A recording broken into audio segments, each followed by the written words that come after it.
সুপ্রিয় দর্শক, এই মুহূর্তের সবথেকে বড় খবর। দর্শক, আপনারা সকলেই জানেন আর.জি. কর কাণ্ডে মহিলা চিকিৎসকের মৃত্যুর ঘটনায় ন্যায্য এবং দ্রুত বিচারের দাবিতে সমাজের সমস্ত শুভবুদ্ধি সম্পূর্ণ মানুষ রাস্তায় নেমে প্রতিবাদ জানাচ্ছে। দ্রুত বিচার চাই দোষীদের। এই আবহে সুপ্রিম কোর্টের নির্দেশে তদন্ত চালাচ্ছে কেন্দ্রীয় তদন্তকারী সংস্থার সিবিআই আধিকারিকরা। সুপ্রিম কোর্ট নির্দেশ দিলেও এখনও পর্যন্ত কর্মবিরতি পালন করছে ন্যায্য বিচারের দাবিতে রাজ্যের জুনিয়র চিকিৎসকরা, যার ফলে রাজ্যের স্বাস্থ্য ব্যবস্থার একেবারে বেহাল দশা। দর্শক, এই আবহে আপনারা জানেন এই মামলা রাজ্য সরকারের হয়ে লড়ছে বর্ষিয়ান আইনজীবী কপিল সিব্বাল। এই রকম একটি ন্যক্কারজনক ঘটনায় রাজ্য সরকারের হয়ে এই মামলা লড়াই গোটা দেশ জুড়ে উঠেছে কপিল সিব্বালের বিরুদ্ধে নিন্দার ঝড়, এবং গোটা দেশ জুড়ে কপিল সিব্বালের মতো বর্ষিয়ান আইনজীবী সমালোচিত হয়েছে। এমনকি আমাদের রাজ্যের প্রদেশ কংগ্রেস সভাপতি প্রাক্তন বহরমপুরের সাংসদ অধীর রঞ্জন চৌধুরী প্রকাশ্যে বলেছেন, সামনে যদি তাকে পেতাম তাহলে এই কপিল সিব্বালের মতো মানুষকে জুতোর মালা পরানোর চেষ্টা করতাম। তবে এই আর.জি. কর মামলার শুনানির প্রথম দিনেই কপিল সিব্বাল একটি দাবি করেছিলেন যে জুনিয়র চিকিৎসকরা কাজে যোগ না দেওয়ার কারণে এই রাজ্যের 23 জন সাধারণ নাগরিকের মৃত্যু হয়েছে এবং 7 লক্ষ মানুষ চিকিৎসা করাতে এসে হয়রানির শিকার হয়েছে।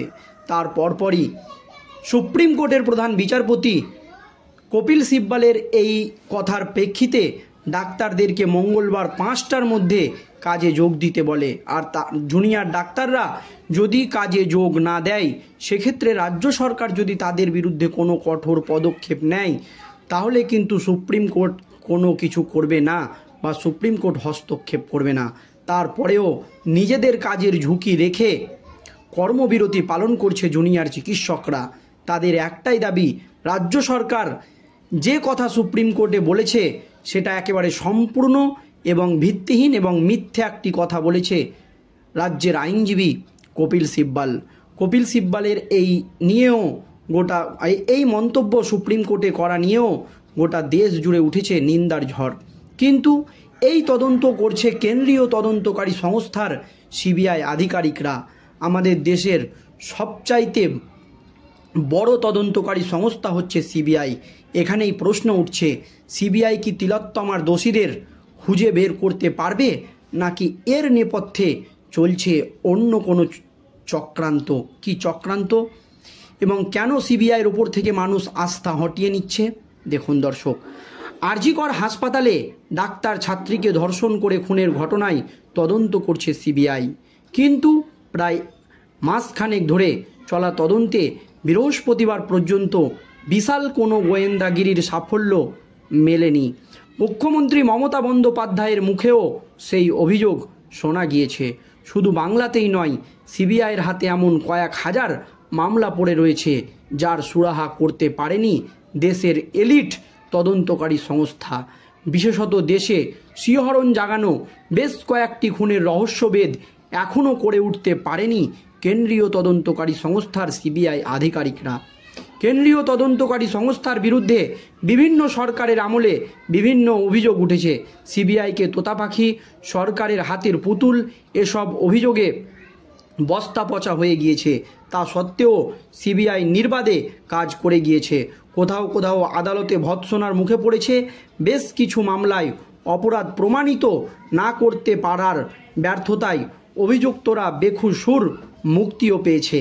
2020 সালে 14 জুন বলিউড অভিনেতা সুশান্ত সিং রাজপুতের দেহ উদ্ধার হয় তার মুম্বাইয়ের ফ্ল্যাট থেকে। প্রাথমিক তদন্তে মুম্বাই পুলিশ জানায় এটি একটি সাধারণ আত্মহত্যার ঘটনা, কিন্তু দেশ জুড়ে সমালোচনা এবং সমাজ মাধ্যমের শিরোনামের চাপে সেই তদন্ত যায় কেন্দ্রীয় তদন্তকারী সংস্থার সিবিআইয়ের হাতে। আর সেই তদন্ত আজও চলছে। এমনকি তদন্তকারী সংস্থা এখনও সরকারিভাবে জানাতে পারেনি এই মৃত্যু হত্যা না আত্মহত্যা। জনসাধারণের কাছে এখনও কোনো জবাবদিহি করেনি কেন্দ্রীয় তদন্তকারী সংস্থার সিবিআই আধিকারিকরা বা কর্তৃপক্ষ। 2012 সালে সিনাবোবা হত্যাকাণ্ডে গোটা দেশকে কাঁপিয়ে দিয়েছিল, যেখানে খুনি হিসাবে অভিযুক্ত হয়েছিলেন মা ইন্দ্রাণী মুখোপাধ্যায় এবং সৎ বাবা পিটার মুখোপাধ্যায় এবং অন্যান্য। এখানে গ্রেপ্তার ও চার্জ গঠন হয়, কিন্তু বহু প্রশ্নের উত্তর না মেলায় এই মামলা জটিল আকার ধারণ করে। তাই আজ পর্যন্ত এই মামলার সমস্ত বা সম্পূর্ণ সত্য অস্পষ্টই রয়ে গিয়েছে, এখনও বিতর্ক হয়ে রয়েছে। কংগ্রেস নেতা শশী তারুরের স্ত্রী সুনন্দা পুষ্করের মৃত্যু 2014 সালে দিল্লির একটি হোটেলে রহস্যজনকভাবে উদ্ধার করা হয়। সুনন্দা পুষ্করের মৃতদেহ সেই সময় বিভিন্ন তত্ত্বের কথা উঠে আসে। কখনো বলা হয় বিষক্রিয়া, কিন্তু চূড়ান্ত সিদ্ধান্তে আসা সম্ভব হয়নি। তদন্তকারীদের পক্ষে সিবিআই তদন্তের নির্দিষ্ট কোনো উপসংহারে পৌঁছানো সম্ভব হয়নি। আদৌ সুনন্দাকে খুন করা হয়েছিল, নাকি তিনি আত্মহত্যা করেছিলেন অথবা অস্বাভাবিক মৃত্যু হয়েছিল, আজও প্রমাণ করতে পারেনি সিবিআই। 2013 সালে জিয়া খান মৃত্যুর রহস্য। বলিউড অভিনেত্রী জিয়া খানকে তার মুম্বাইয়ের ফ্ল্যাট থেকে ঝুলন্ত অবস্থায় উদ্ধার করা হয়। প্রাথমিক অবস্থায় পুলিশ একে আত্মহত্যা বলে দাবি করে, কিন্তু জিয়ার মা খুনের অভিযুক্ত করা হয় অভিনেতা সুরজ পঞ্চলিকে। মুম্বাই পুলিশ তদন্তের গাফেলাতি করছে, এই অভিযোগ ওঠায় মামলা পৌঁছায় সিবিআইয়ের হাতে। আজ পর্যন্ত সিবিআই খুনের দাবির সপক্ষে কোনো উপযুক্ত প্রমাণ তল্লাশ করতে পারেনি। মামলাটি অন্ধকারেই থেকে গিয়েছে। 2008 সালে আরুষি তলোয়ার এবং হেমরাজ জোড়া খুনের রহস্য। আরুষি এক চতুর্থী নাবালিকা, হেমরাজ ছিলেন তলোয়ার পরিবারের গৃহভৃত্য। নয়ডার জোড়া হত্যাকাণ্ড বলে বিখ্যাত। এই ঘটনায় দুজনের দেহ বাড়ি থেকে উদ্ধার হয়। সিবিআই প্রাথমিক সন্দেহ গিয়ে পড়ে আরুষির বাবা মা এবং রাজেশ এবং নূপুরের তলোয়ারের ওপর। নিম্ন আদালতে তাদের দোষী সাব্যস্ত করে, কিন্তু এরপরে এলাহাবাদ হাইকোর্ট তারা মুক্তি পেয়ে যান। কারণ হিসেবে আদালত বলেছিল, উপযুক্ত প্রমাণের অভাবে সত্যিকারের অপরাধী আজও চিহ্নিত করা হয়নি। অনুরাধা বালি ওরফে ফিজা খুন রহস্য। 2021 সালে ফিজার দেহ উদ্ধার হয়। হরিয়ানার প্রাক্তন মুখ্যমন্ত্রী চন্দ্রমোহনের প্রাক্তন স্ত্রী ছিলেন ফিজা।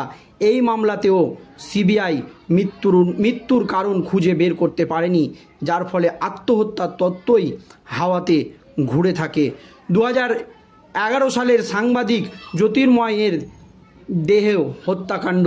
মুম্বাইয়ে অন্ধকার জগৎ সম্পর্কে বিশেষজ্ঞ মিড ডে নামে একটি পত্রিকার এই সাংবাদিককে গুলি করে খুন করা হয়। মোটর বাইকে এসে দুষ্কৃতীরা খুব কাছ থেকে তাকে গুলি করে।